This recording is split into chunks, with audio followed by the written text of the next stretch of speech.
सुलेमानी टोपी के बारे में तो आपने सुन रखा होगा, लेकिन सुलेमानी अंगूठी के बारे में क्या आपने सुना है? सुलेमानी अंगूठी कैसी थी और उस पे क्या लिखा हुआ था, और इस सुलेमानी अंगूठी को एक शैतान जिन ने कैसे चुराया था? तो चलो आज मैं आपको बताता हूँ कि हजरत सुलेमान अलैहिस्सलाम एक जंगजू शख्स थे। खुश्की और समंदर में जंगे लड़ा करते थे। बहरी जजीरे के एक बादशाह के बारे में सुना तो उन्होंने अपने जिन्नो इंसान के लश्कर के साथ जजीरे पर उतरे। उस लड़ाई में वहाँ का बादशाह मारा गया, बाकी अहले खाना कैद हो गए। उनमें से एक लड़की भी थी जो हुस्नो जमाल में बेमिसाल थी, और ये लड़की मकतूल बादशाह की बेटी थी। हजरत सुलेमान अलैहिस्सलाम ने उसे अपने लिए मुंतखब फरमा लिया। आप अलैहिस्सलाम उसके पास वो फर्क महसूस करते जो किसी और के पास ना पाते, और हर चीज पे उसे फोकियत देते थे।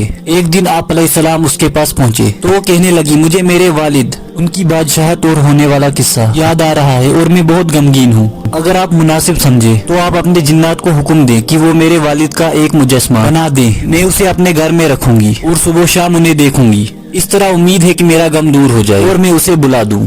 जब सुलेमान अलैहिस्सलाम घर से निकले तो वो हर रोज सुबह शाम अपनी बांदियों के मुजस्मे को सजदा करके खुशबू लगाती। हज़रत सुलेमान अलैहिस्सलाम को इस बात का इल्म ना हो सका, हत्ता कि इसी तरह 40 दिन गुजर गए। बात महल से निकलकर लोगों तक पहुंच गई और आसिफ बिन बरकिया को भी इसका इल्म हो गया। आसिफ सुलेमान अलैहिस्सलाम के दोस्त थे। ये फौरन हज़रत सुलेमान अलैहिस्सलाम के पास आए और कहा कि ए अल्लाह के नबी, मैं चाहता हूँ कि आज आपकी इजाजत से लोगों को गुज़श्ता अंबिया के हालात सुनाऊं और अपने इल्म के मुताबिक उनकी मदद सना करूं। हज़रत सुलेमान अलैहिस्सलाम ने लोगों को जमा होने का हुक्म दिया। आसिफ ने उनके सामने तमाम अंबिया का जिक्र किया, उन पर अल्लाह ताला की नमाज का जिक्र किया। जब हजरत सुलेमान अलैहिस्सलाम का जिक्र आया तो आसिफ ने हजरत सुलेमान अलैहिस्सलाम की जवानी और बचपन का जिक्र किया और उनकी फजीलत और मनकोबत बयान की, और नौजवानी से आगे का जिक्र नहीं किया। हजरत सुलेमान अलैहिस्सलाम नाराज हो गए और बाद में उन्हें बुलवाया और पूछा कि ए आसिफ, तुमने गुज़श्ता अंबिया के हालात और वाक़यात का जिक्र किया और उनकी मदो सना की है और उनका हर जमाना बयान किया, और मेरी बारी पर तुमने महज मेरी कम उम्री के वाक़यात और उनकी फजीलत बयान की, और मेरे आगे की जिंदगी के बारे में तुम चुप रहे। मेरी आगे की जिंदगी में मुझसे ऐसी क्या खता हुई कि तुमने उसका जिक्र नहीं किया? आसिफ ने कहा, वो ये है कि आपके घर में 40 दिन से गैरुल्लाह की इबादत हो रही है, महज आपकी बीबी की ख्वाहिश पर। तो हज़रत सुलेमान अलैहिस्सलाम ने हैरत से पूछा, मेरे घर में? उन्होंने कहा, जी हाँ, आपके घर में।